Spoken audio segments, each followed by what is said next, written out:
పత్రిక 5వ ఆనాడు ఉన్న యాజకుడు అలా నియమింపబడితే మరి ఈరోజు నువ్వు యాజకుడవని చెప్పుకుంటున్నావు. మరి నిన్ను దేవుడు ఎలా నిలబెట్టాడు?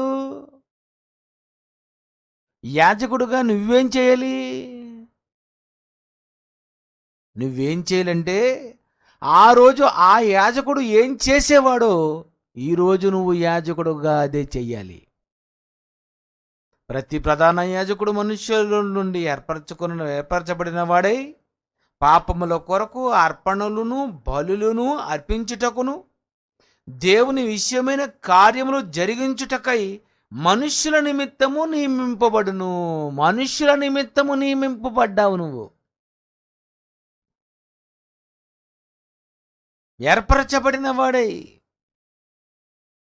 ఏర్పరచబడిన వారు చీకటిలో నుండి తనకు ఆశ్చర్యకరమైన పిలుపునకు మిమ్మల్ని పిలిచిన వాని గుణాతిశయములను ప్రచురము చేయ నిమిత్తం ఏర్పరచబడిన వారే.